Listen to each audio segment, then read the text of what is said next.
പിതാവിന്റെയും പുത്രന്റെയും പരിശുദ്ധാത്മാവിന്റെയും നാമത്തിൽ ആമേൻ. പ്രാർത്ഥിക്കാം. അമ്മേ പരിശുദ്ധമ്മേ, അമ്മേ പരിശുദ്ധമ്മേ, ദൈവമാതാവേ, കൃപാസനത്തിലൂടെ ഞങ്ങൾക്കും ഞങ്ങളുടെ ദേശത്തിനും അമ്മ മധ്യസ്ഥം തേടി തന്ന എല്ലാ അനുഗ്രഹങ്ങൾക്കും കൃപകൾക്കും ഞങ്ങളിപ്പോൾ ഹൃദയം നിറഞ്ഞ നന്ദി പറയുന്നു. അമ്മേ പരിശുദ്ധമ്മേ, അമ്മേ പരിശുദ്ധമ്മേ, ദൈവമാതാവേ, 2004 ഡിസംബർ 7 തീയതി ഉച്ചകഴിഞ്ഞ് 2:30 കൃപാസനത്തിൽ സംഭവിച്ച അമ്മയുടെ പ്രത്യക്ഷപ്പെടലിനെ കുറിച്ച് തിരുസഭയ്ക്ക് സമർപ്പിച്ചിരിക്കുന്ന പഠനരേഖകളുടെ സഭാത്മകമായ പഠനം ആരംഭിക്കുവാൻ ഞങ്ങൾ പ്രാർത്ഥിക്കുന്നു. അമ്മേ പരിശുദ്ധമ്മേ, അമ്മേ പരിശുദ്ധമ്മേ, ഭൂസ്വർലോകങ്ങളുടെ രാജ്ഞിയായ അങ്ങേയ്ക്ക് ഭൗമ സംരക്ഷണത്തിനായി പ്രപഞ്ച പ്രകൃതിയെ തന്നെ തിരുസഭ പ്രതിഷ്ഠിക്കുവാൻ ഈ പ്രത്യക്ഷീകരണം വഴി ഇടയാക്കണമേ. പരിശുദ്ധമ്മേ, ജപമാല മാതാവേ, സകല കൃപാസനം പ്രാർത്ഥനകളോടും ചേർത്ത് ഞങ്ങളിപ്പോൾ പ്രാർത്ഥിക്കുന്ന ഈ കുടുംബത്തിന്റെ പ്രത്യേക നിയോഗം. ഇന്നത്തെ നിയോഗം പറ മക്കളെ.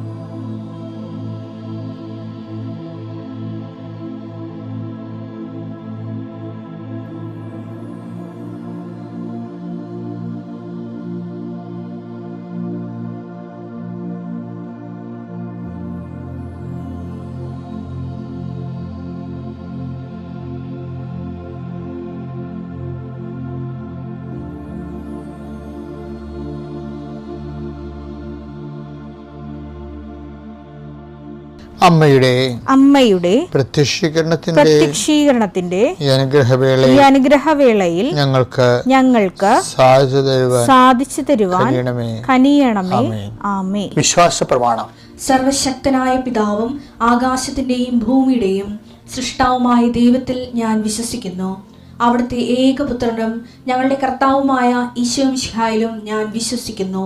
ഈ പുത്രൻ പരിശുദ്ധാത്മാവിനാൽ ഗർഭസ്ഥനായി കന്യകാമറിയത്തിൽ നിന്ന് പിറന്ന് പൊന്തിയോസ് പീലാത്തോസിന്റെ കാലത്ത് പീഡകൾ സഹിച്ച് കുരിശിൽ തറയ്ക്കപ്പെട്ട് മരിച്ച് അടക്കപ്പെട്ട് പാതാളങ്ങളിൽ ഇറങ്ങി മരിച്ചവരുടെ ഇടയിൽ നിന്ന് 3-ാം നാൾ ഉയർത്ത് സ്വർഗത്തിലേക്ക് എഴുന്നള്ളി സർവശക്തിയുള്ള പിതാവായ ദൈവത്തിന്റെ വലതുഭാഗത്തിരിക്കുന്നു.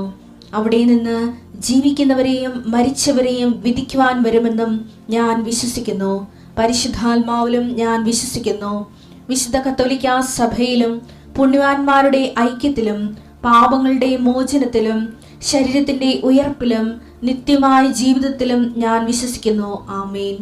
സ്വർഗ്ഗസ്ഥനായ ഞങ്ങളുടെ പിതാവേ, അങ്ങയുടെ നാമം പൂജിതമാകണമേ. അങ്ങയുടെ രാജ്യം വരണമേ. അങ്ങയുടെ തിരുമനസ് സ്വർഗത്തിലെ പോലെ ഭൂമിയിലും ആകണമേ. അന്നു വേണ്ടുന്ന ആഹാരം ഇന്ന് ഞങ്ങൾക്ക് തരണമേ. ഞങ്ങളോട് തെറ്റ് ചെയ്യുന്നവരോട് ഞങ്ങൾ ക്ഷമിക്കുന്നത് പോലെ ഞങ്ങളുടെ തെറ്റുകൾ ഞങ്ങളോടും ക്ഷമിക്കണമേ. ഞങ്ങളെ പ്രലോഭനത്തിൽ ഉൾപ്പെടുത്തരുതേ, തിന്മയിൽ ഞങ്ങൾ രക്ഷിക്കണമേ. ആമേൻ. നന്മ നിറഞ്ഞ മറിയമേ, സ്വസ്തി. കർത്താവ് അങ്ങയുടെ കൂടെ സ്ത്രീകളിൽ അങ്ങ് അനുഗ്രഹിക്കപ്പെട്ടവളാകുന്നു. അങ്ങയുടെ ഉദരത്തിൻ ഫലമായി ഈശോ അനുഗ്രഹിക്കപ്പെട്ടവനാകുന്നു. പരിശുദ്ധ മറിയമേ, തമ്പുരാന്റെ അമ്മേ, പാപികളായ ഞങ്ങൾക്ക് വേണ്ടി ഇപ്പോഴും ഞങ്ങളുടെ മരണസമയത്തും തമ്പുരാനോട് അപേക്ഷിക്കണമേ. ആമേൻ. എൻ്റെ കർത്താവേ, നിന്റെ ഉന്നതമായ നാമത്തിന് സ്തോത്രം ചെയ്യുന്നു. എൻ്റെ കർത്താവേ, നിന്റെ വിശുദ്ധ പൗരോഹിത്യത്തെ മഹത്വപ്പെടുത്തണമേ. എൻ്റെ കർത്താവേ, സഭയിലുള്ള സാന്നിധ്യം പ്രകടമാക്കണമേ.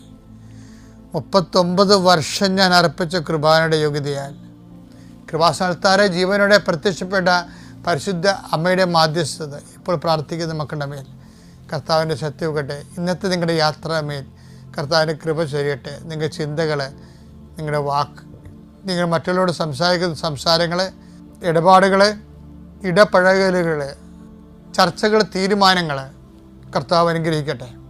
ജോലി സമ്പാദിക്കുന്നതിന് വേണ്ടി പോകുന്നവരെ, നമുക്ക് ലഭിക്കാനുള്ള പണം സമ്പാദിക്കുന്നതിന് വേണ്ടി ഉള്ള പരിശ്രമങ്ങൾ, മറ്റുള്ള കൈകളിൽ കുടുങ്ങിപ്പോയിട്ടുള്ള നമ്മുടെ അധ്വാന ഫലങ്ങൾ, അതായത് മക്കളില്ലാത്തവർ, മക്കൾ രോഗികളായി കിടക്കുന്നവർ, അവരെല്ലാം ഈ സമയത്ത് അവരുടെ വിടുതലിന് വേണ്ടിയും സമാശ്വാസത്തിന് വേണ്ടിയും ദൈവിക ഇടപെടൽ അവരുടെ ജീവിത മണ്ഡലം ഉണ്ടാകുന്നതിന് വേണ്ടിയും 39 വർഷം ഞാൻ അർപ്പിച്ച കൃപാന്റെ യോഗ്യതയാൽ കൃപാസന അൾത്താരെ ജീവനുടെ പ്രത്യക്ഷയുടെ മാതാവിൻ്റെ മധ്യസ്ഥത്തിൽ അൾത്താരയിൽ നടന്ന 10,000-കണക്കിന് ആരാധശക്തിയെ നിങ്ങളെ ആശീർവദിക്കുന്നു.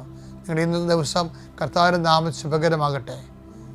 നിങ്ങൾ പോയി ജോഷുവയോടും മോസസിനോടും പറഞ്ഞ ദൈവം, വിശേഷത്തിൻ്റെ അവസാനം വരെ പറഞ്ഞുകൊണ്ടിരിക്കുന്ന ദൈവം, ആവർത്തിച്ച് പറഞ്ഞുകൊണ്ടിരിക്കുന്ന ദൈവം, ഞാൻ നിനക്ക് മുമ്പേ എൻ്റെ ദൂതനെ വിടുന്നു എന്നതിനേക്കാൾ ഉപരി ഞാൻ തന്നെ നിൻ്റെ കൂടെ വരികയും നിനക്ക് മുമ്പേ പോവുകയും ചെയ്യും. കർത്താവ് ഇതിൻ്റെ സാന്നിധ്യം എല്ലായിടത്തും സന്ധിപ്പായി അനുഭവിക്കാൻ അങ്ങേ സ്വന്തം മക്കൾക്ക് കഴിയണമേ. നിത്യം പിതാപുത്രനും പരിശുദ്ധാത്മാവായ സർവ്വീശ്വരെ നയിക്കുവാമേ. എൻ്റെ പ്രിയപ്പെട്ടവരെ, നമ്മൾ ആധ്യാത്മിക ജീവിതവും ദൈവ വളർച്ചയും, ദൈവ വളർച്ച എന്ന് പറയുന്നത് ദൈവത്തിൻ്റെ വളർച്ചയല്ല, നമ്മളിലുള്ള ദൈവത്തിൻ്റെ വളർച്ച. ദൈവത്തെക്കുറിച്ച് അറിയുകയും അറിയുന്നതനുസരിച്ച് നമ്മൾ ഇൻവെസ്റ്റ് ചെയ്യും, അവിടെ അവലംബം വെക്കും, ആശ്രയിക്കും. അതനുസരിച്ച് നമുക്ക് ഒരു ഔട്ട്കം കിട്ടും, റിസൾട്ട് കിട്ടും, ഒരു ബലം കിട്ടും നമുക്ക്. അങ്ങനെയാണ് നമ്മൾ ദൈവത്തിൽ വളരണത്. ദൈവവിശ്വാസം കൃപാസനത്തിൻ്റെ ഒരു അപ്രോച്ച് രീതി അതാണ്. അതായത് നമ്മൾ ഒരു ഫോർമുല അപ്ലൈ ചെയ്തിട്ട് അതിൻ്റെ തനത് ഫലങ്ങൾ ക്രിയേറ്റ് ചെയ്യാൻ പറ്റുമെന്നുള്ള ഒരു ദൈവാനുഭവത്തിൽ നിന്നാണ് നമ്മൾ ഉടമ്പടിയുടെ പല കാര്യങ്ങൾക്കും സൊല്യൂഷൻ ഉള്ളതായിട്ട് ആൾക്കാരെ സാക്ഷ്യപ്പെടുത്തുന്നത്. സൊല്യൂഷൻ വെച്ചാൽ പരിഹാരം ഉള്ളതായിട്ട്. ഇപ്പോൾ ഉദാഹരണത്തിന് റോമ 4:20 ദൈവത്തെ മഹത്വപ്പെടുത്തിക്കൊണ്ട് ഒന്ന് പറഞ്ഞ ഏറ്റവും ദൈവത്തെ മഹത്വപ്പെടുത്തിക്കൊണ്ട് അവൻ വിശ്വാസത്താൽ ശക്തി പ്രാപിച്ചു. ഇപ്പം വിശ്വാസത്തിൻ്റെ ഒരു രീതി എന്ന് പറയുന്നത് അവർ കേവലമായിട്ട് ഒരിക്കലും നിൽക്കത്തില്ല. വിശ്വാസം ഇങ്ങനെ എംപവർ ചെയ്തുകൊണ്ടിരിക്കുക, ശക്തി പ്രാപിക്കുക. അതുകൊണ്ടാണ് ഞാൻ എപ്പോഴും നിങ്ങളോട് പറയുന്നത് ഈ ക്രോണോളജിക്കൽ ഫെയ്ത്ത് എന്ന് പറയുന്ന ഒരു കോൺസെപ്റ്റിനെ കുറിച്ച്. ക്രോണോളജിക്കൽ ഫെയ്ത്ത് എന്ന് പറയുന്നത് നമുക്കിപ്പോൾ എത്ര വയസ്സുണ്ട്, ഇപ്പോൾ എനിക്ക് 65 വയസ്സായി. അപ്പോൾ ഈ 65 വയസ്സിൻ്റെ വിശ്വാസമാണ് ഇത് ലെവൽ ചെയ്ത് വേണ്ടത്. പക്ഷേ ജീവിതമായത് കാരണം നമുക്ക് 65 വയസ്സുകാരന് 70 വയസ്സിൻ്റെ വിശ്വാസമെങ്കിലും, വിശ്വാസം എന്ന് പറഞ്ഞ കുതിര ജീവിതമാകുന്ന വണ്ടിയുടെ മുമ്പിലുണ്ടാകണം. വിശ്വാസമല്ലേ നമ്മൾ വലിച്ചുകൊണ്ട് പോണത്. വണ്ടിയുടെ പുറകിലാണ് കുതിരയെങ്കിൽ എന്തു ചെയ്യും? കുതിരക്കും ഗുണമില്ല, വണ്ടിക്കും ഗുണമില്ല. അപ്പം അതുകൊണ്ട് തന്നെ എപ്പോഴും ഈ ക്രോണോളജിക്കൽ ഇയറിനെ കവർ ചെയ്ത് കയറി നിൽക്കണം വിശ്വാസ വർഷം എന്ന് പറയുന്നത്. ഫെയ്ത്ത് ഇയർ എന്ന് പറഞ്ഞ സംഭവമുണ്ട്. ഫെയ്ത്ത് ഇയർ എപ്പോഴും ഒരു വർക്കൗട്ട് ചെയ്യുമ്പോൾ നമ്മൾ ജിംനേഷ്യത്തിൽ നമ്മൾ വർക്കൗട്ട് എന്നാണ് പറയണത്. ആധ്യാത്മിക ജീവിതത്തിലും ഈ വർക്കൗട്ടുണ്ട്.